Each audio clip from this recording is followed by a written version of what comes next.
A você que acompanha a TVI em suas multiplataformas, pelo YouTube, pelo app, pela TVC, chegamos a mais um encontro do Naquela Mesa Entrevistas. Programa que vai ao ar toda terça-feira, às 21h30 e todo sábado às 18h30, sempre com a personalidade da arte, da cultura, do universo literário, enfim, daquilo que constitui a identidade de um povo. Os traços mais marcantes de uma gente que é talentosa e desbravadora de caminhos na arte, na cultura e na promoção daquilo que há de melhor na subjetividade humana. Hoje eu estou recebendo aqui uma amiga querida, alguém que é inspiradora no seu ofício, na partilha e na generosidade em conectar pessoas. Ela que é filósofa com especialização em psicologia, epistemologia, ela que é mãe de Leon e já é a avó, vai falar carinhosamente do seu netinho aqui. E quero também dizer que ela é autora de 22 obras, e eu acho que eu já estou desatualizado, porque ela vai falar de lançamentos. Autora de livros didáticos, autora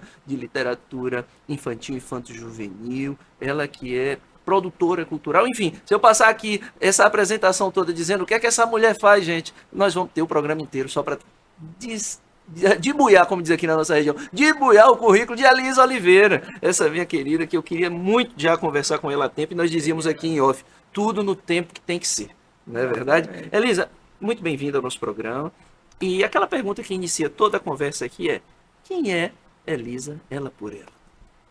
Quero começar agradecendo o convite. Estou muito feliz por vir. De fato, a gente já tinha falado algumas vezes sobre isso, né? Mas agora aconteceu. E adorei o de Buiá. O de Buiá. O de Buiá me levou para um lugar longe agora, de infância, lembrando da minha avó, botando eu e a minha irmã do meio para debuiar o feijão Olha só. Andu, Andu, que tinha no quintal dela, né? Então a gente sentava à tarde para debuiar esse feijão aí. Isso me levou para essa memória afetiva muito interessante e que diz muito de mim, né? Porque eu sou uma pessoa muito simples, uma mulher muito simples, mas uma mulher de movimento. Eu estou sempre buscando me movimentar. Eu sou da aprendizagem, eu sou da criatividade. Eu gosto desse lugar, sabe? De estar me reconhecendo o tempo inteiro, mas também me superando, modificando as coisas que eu preciso, reconheço que preciso modificar em mim, né? E sou mãe, sou avó agora, muito feliz por isso. Sou filha, sou educadora, sou escritora. A educação, ela chegou muito cedo na minha vida. A escrita também, né? A leitura e a escrita também. Mas o ofício de escritora, ele é muito recente. O entendimento desse ofício de escritora, né? Ele é muito recente.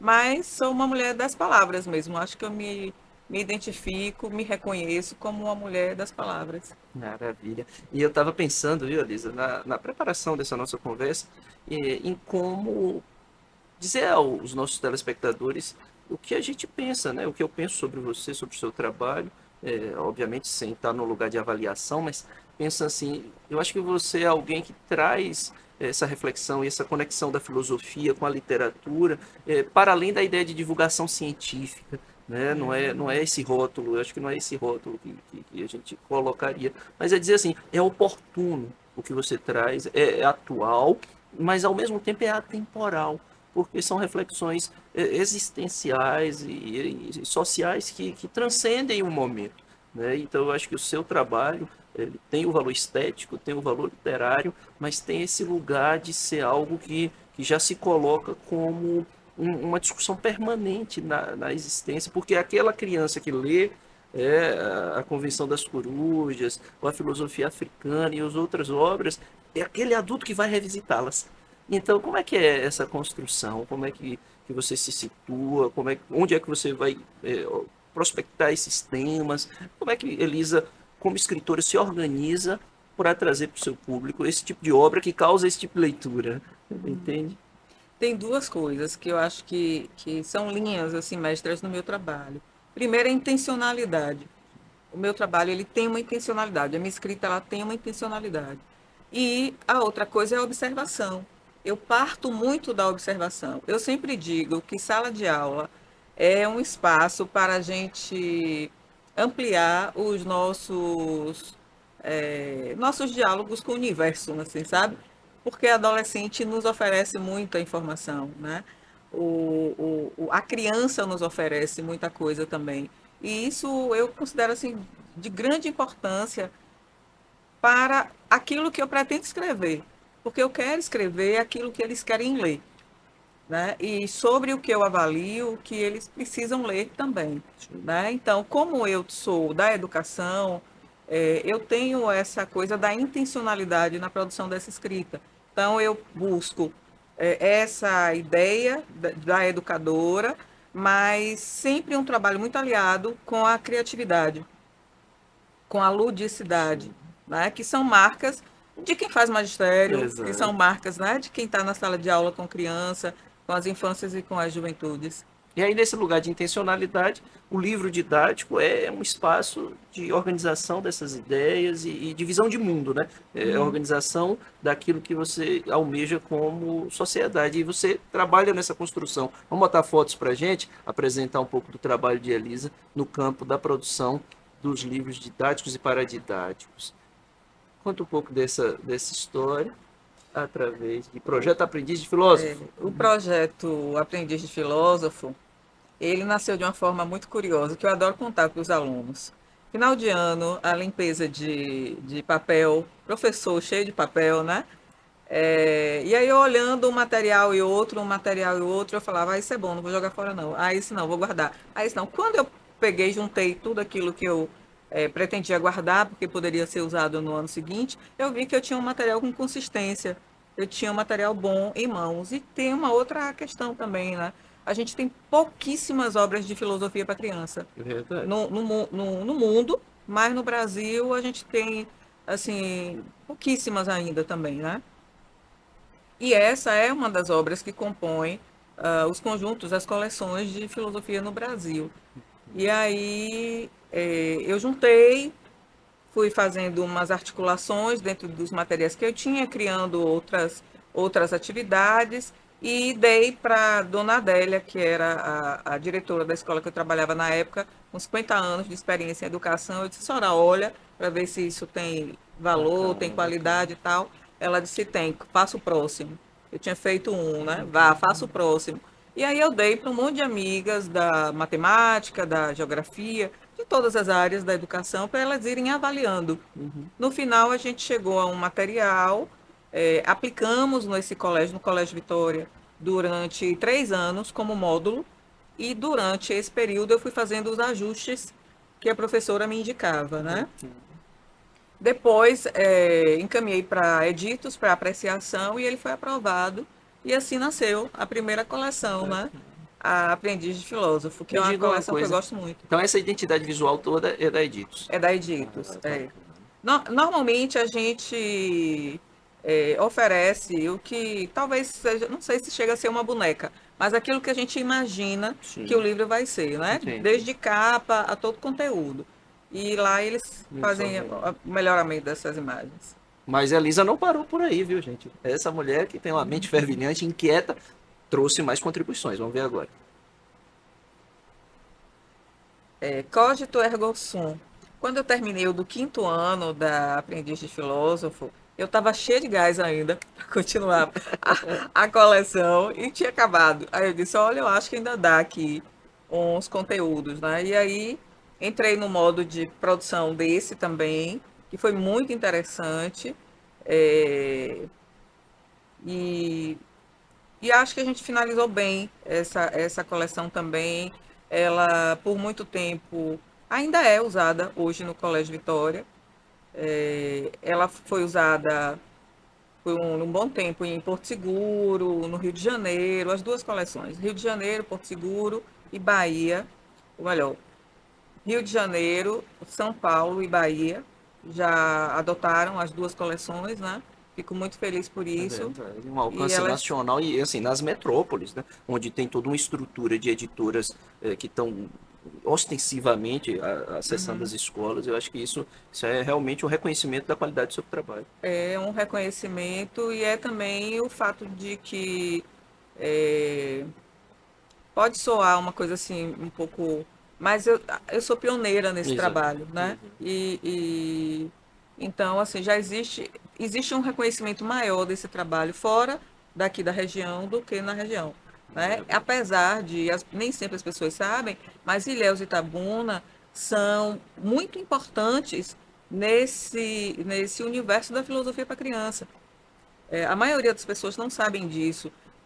Ilhéus com o Colégio Vitória e acho que é Comecinho de Vida, o nome da outra escola, e aqui em Itabuna com a Um Curumim, curumim. a Ser Curumim, né? É uma escola que trouxe para a nossa região a filosofia para a criança, criou bases, porque eles fizeram muito trabalho de formação, Verdade. fiz muitos trabalhos de formação lá, né? E com a arte também, com a né? arte, né? Então, Maria Rita Prudente, Maria Rita, Raquel, Raquel, né? Fazia um trabalho ainda hoje muito bom. verdade. Então, aí aqui, você que é proprietário de escola, você que é coordenador pedagógico, você que é gestor público educacional, observe o trabalho pioneiro de Elisa aqui na região e o material didático de filosofia de todo o ensino médio, né?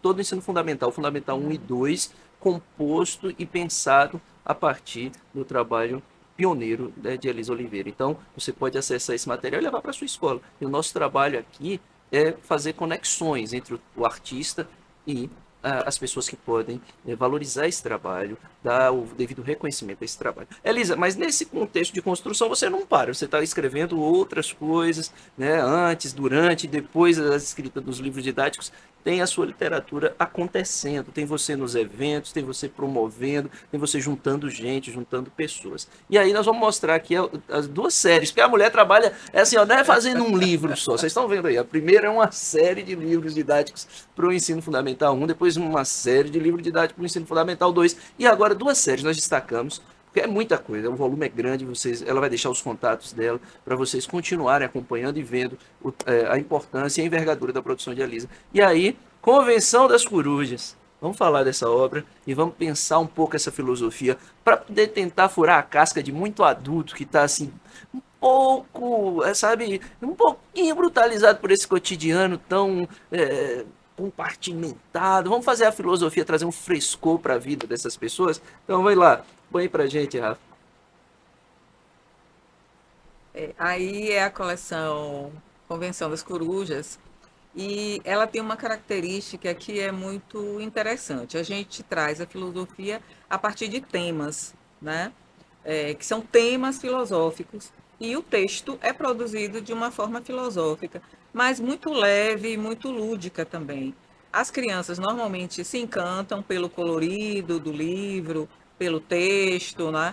Todos os volumes têm uma atividade no final que tem, sei lá, cortar e colar um catavento, tem jogo da memória, oficina de pipa, dobradura de coração e por aí vai, né? Sempre tem uma atividadezinha também no final. Ele não é necessariamente um livro didático, né? Mas ele é um livro que tem uma função de intencionalidade nele também, né? O meu objetivo é trabalhar com temas filosóficos, desenvolver a imaginação, trabalhar com a questão da criatividade das crianças também, com o pensamento, principalmente a formação do pensamento. Então, é literatura, mas tem uma intencionalidade por trás. Ele não é didático, né? Mas tem uma intencionalidade por trás.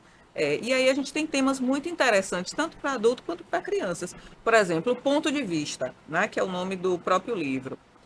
Ele é um livro sobre ponto de vista, né? Coisa bem óbvia assim. E ele nasce de uma experiência minha lá na infância e que todo mundo viveu a mesma experiência. Quando a gente era pequeno, que ia andando pela rua, ou de ônibus, ou de carro, ou caminhando, e achava que a lua estava seguindo a gente.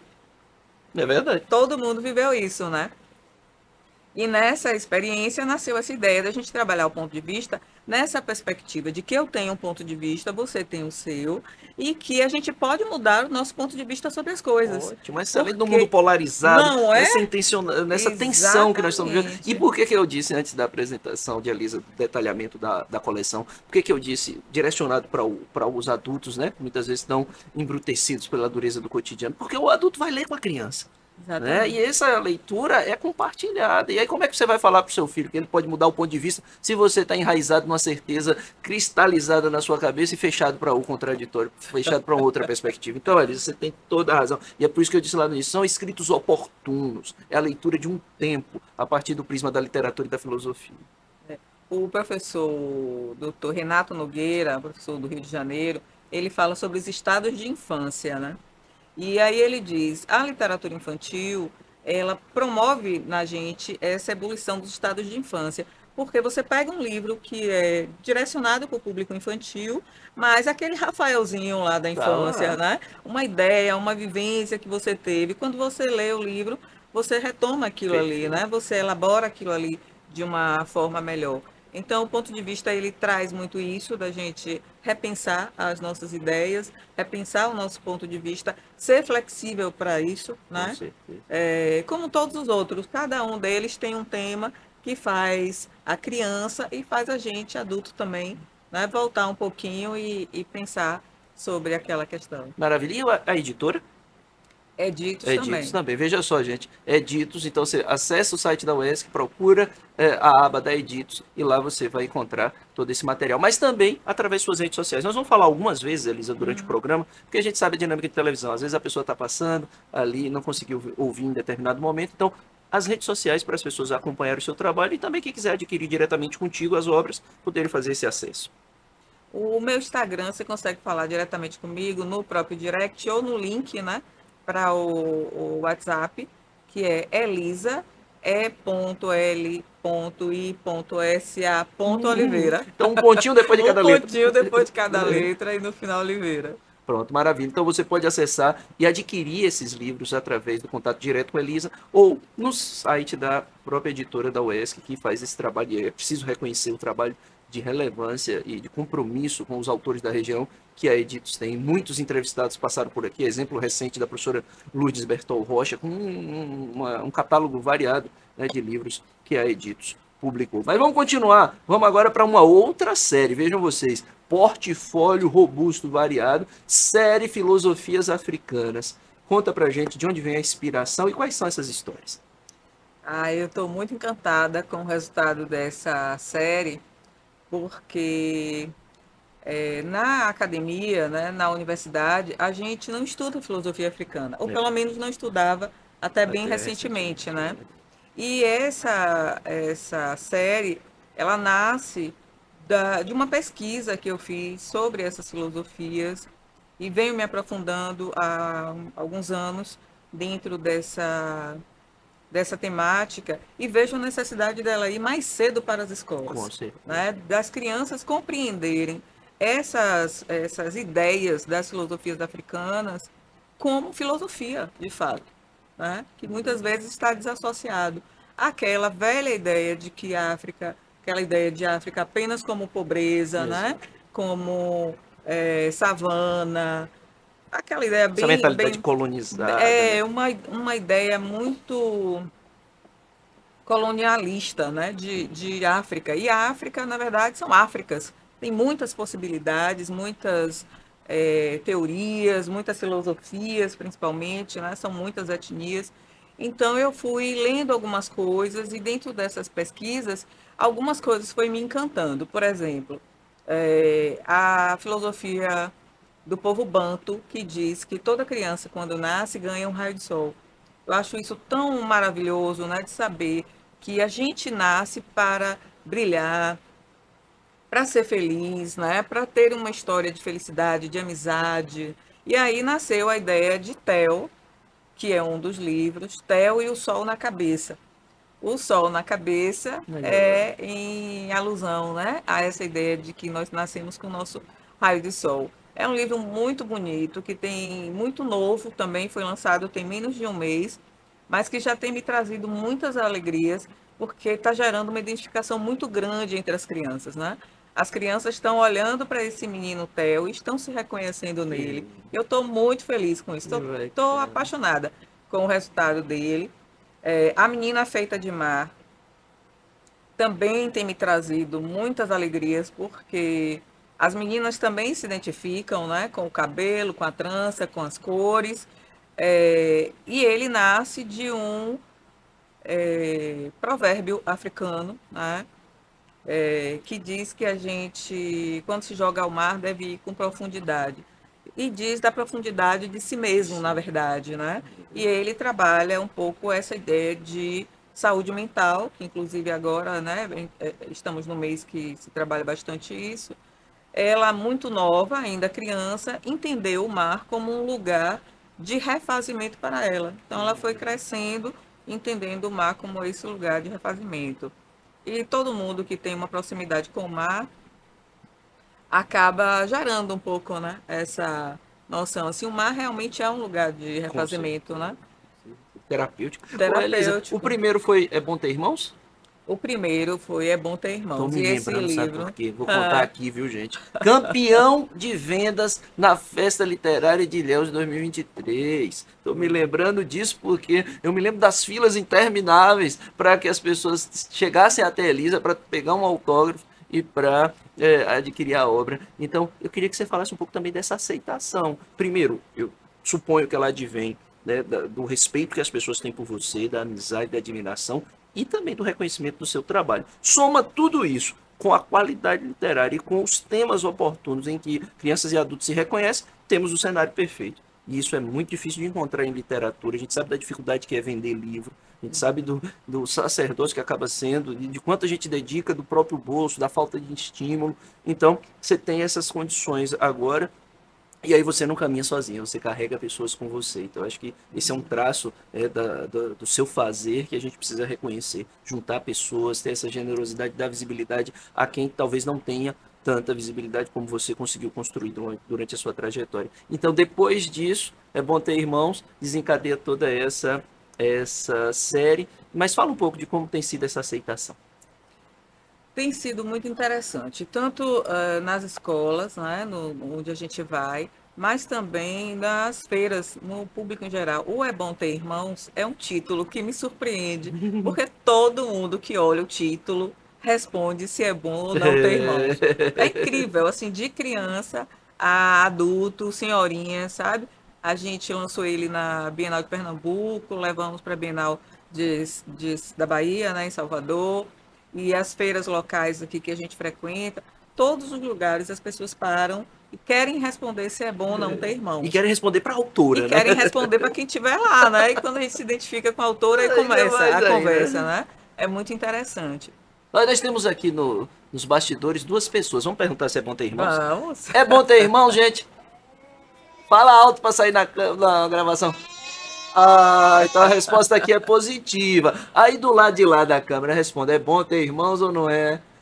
O livro faz uma provocação, viu? A primeira página já pergunta sim ou às vezes não. Tem a opção de marcar lá, né? É bom ter irmãos e as duas opções, sim ou às vezes não. Porque a gente vai para esse lugar da relação entre irmãos como um lugar normal do cotidiano. Às vezes é bom e às vezes não, né?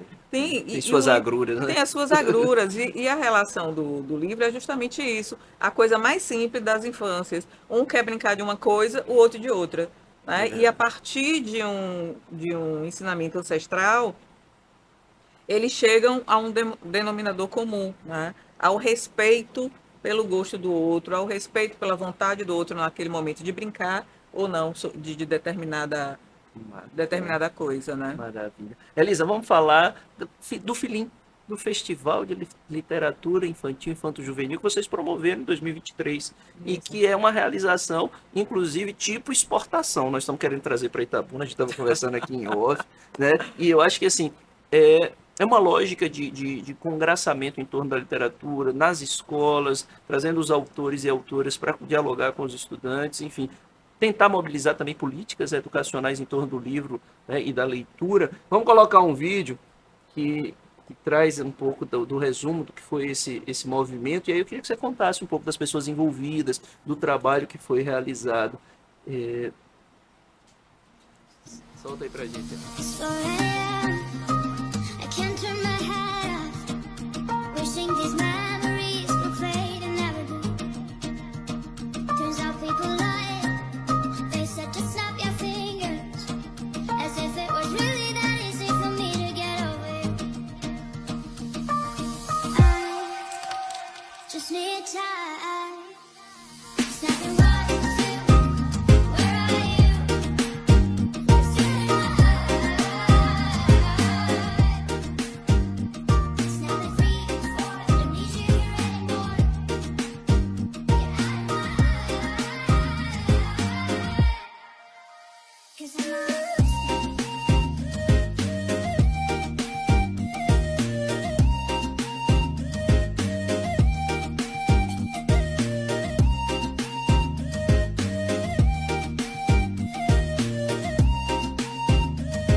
assim, como impacta, né, no estudante, como é que o estudante tem recebido esse trabalho e os desdobramentos disso.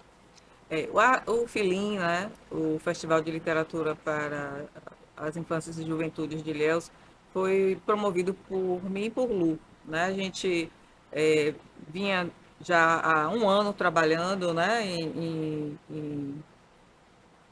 em parceria, e aí a gente vamos pensar como é que faz, mas a gente fica naquele desejo de colocar todo mundo para participar, de convidar um monte de gente, e a coisa foi crescendo, tomando uma dimensão enorme.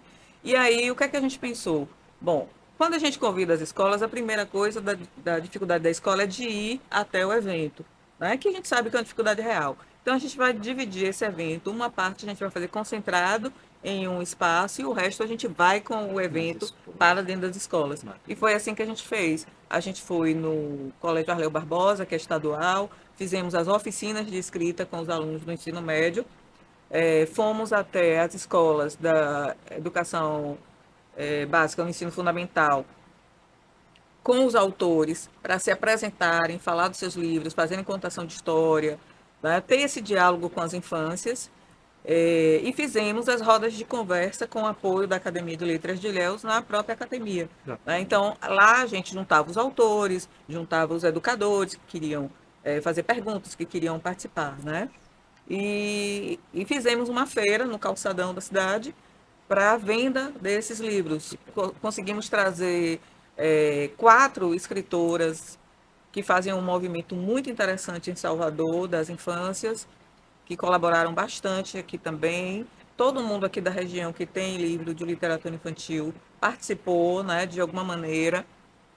A gente ficou muito atenta a isso. E apesar de não ter outros apoios, a gente conseguiu realizar e realizou bem, né, porque todo mundo compreendeu qual era a lógica do evento e colaborou e participou também, né? Então deu tudo muito certo. E na hora que você quiser, a gente está espetavão, né? Vamos sair daqui, ó, gente, em off, dizendo, tive que desligar o celular, o apresentador indisciplinado, né? Nós já vamos sair daqui alinhando esse encontro para fazermos esse festival aqui na nossa cidade. Elisa, nós recebemos aqui aquela luzinha azul que pisca, dando spoiler dos bastidores para o telespectador, para dizer que o nosso programa está chegando ao fim. 30 minutos, conversa boa, conversa repleta de conteúdo, passa rapidinho. Então eu queria que você falasse do sarau que está sendo realizado em Ilhéus, da primeira edição do sarau, e como as pessoas podem seguir nas redes sociais para participar desse movimento novo que vocês estão trazendo. E tem já, né, na primeira edição, uma repercussão fantástica, uma aceitação, e que está precisando de mais respeito do ponto de vista dos gestores locais para tratar e acolher esse trabalho com o respeito que ele precisa, porque foi de grande envergadura esse primeiro momento, e a segunda edição vem aí, né, para poder marcar esse processo como um ininterrupto, né, um processo permanente de efervescência cultural, capitaneado por você, por Franklin, né, por Tatiana e tantas outras pessoas, né? Então, fala pra gente desse movimento, e aí a gente vai chegando no final, você deixar aquela mensagem para as juventudes, para infâncias, para os escritores e para as escritoras. O Sarau da Palavra Ilhéus é um movimento literário que reúne escritores, ilustradores, editores, todo o pessoal que trabalha com a produção literária, né? E a gente faz essa reunião um dia inteiro, uma sexta-feira, com as bancas, com os livros para venda, para bater papo com os autores, com os escritores, os ilustradores, conhecer as pessoas da região que estão ilustrando, produzindo livros. E temos 2 rodas de conversa, uma pela manhã e uma à tarde, e à noite, a partir das 18 horas, temos um sarau, com muita música, com muita poesia, com muita leitura, dança, um momento, né, para confraternizar entre as pessoas o público, mas também esses autores, músicos que participam desse momento. Maravilha. Elisa, diz novamente as suas redes sociais, as editoras que trabalham em parceria com você, para que os nossos telespectadores tenham acesso às suas publicações e também acompanhem mais de perto o seu trabalho, se atualizem sobre os lançamentos, onde você vai estar nas próximas festas literárias. Dá essa indicação para os nossos telespectadores, porque eu sei que tem muita gente que depois de assistir essa entrevista e conhecer, mesmo que de modo introdutório, esse seu trabalho, vai querer estar mais perto de você. Então fala as redes sociais e esse calendário, onde é que a Elisa Oliveira vai estar. E assim, ó, pode ter certeza, quando você chega, o stand já é um acontecimento. Né? Quero adiantar que a Elisa vai estar com a gente na Flicaré entre 24 e 26 de outubro de 2024. É isso. Minha rede social principal é o Instagram, e.l.elisa Oliveira, né? Com Elisa separado por pontinhos. Os meus livros são publicados pela Editos, então, tanto no Instagram da Editos quanto na livraria online da Editos, Tá disponível. você encontra também, né? Para falar comigo no direct do Instagram ou no Instagram, no WhatsApp, que tem link também, e a gente pode marcar atividades ou a própria compra dos livros. Bom, agora que eu me lembre, Itacaré é a próxima feira. E vou apresentar um trabalho em Recife, no final do mês agora de setembro, que é um trabalho, a maior feira literária, a maior feira de filosofia, na verdade não é feira, o maior evento de filosofia, né, da América Latina, e a gente vai lá apresentar essas obras, né, e falar do meu trabalho como escritora de filosofias para as infâncias. Maravilha. Então, é com esse entusiasmo, é com essa alegria, com o reconhecimento do trabalho de um intelectual, de uma escritora, da envergadura de Elisa Oliveira, que nós chegamos ao fim do programa de hoje. Que vai ao ar, né? Toda terça-feira às 21h30, todo sábado às 18h30, mas que as entrevistas ficam disponíveis para você ininterruptamente pelo YouTube. Esse foi o Naquela Mesa Entrevistas, que você já sabe. É um espaço sempre construído, pensado e feito para você.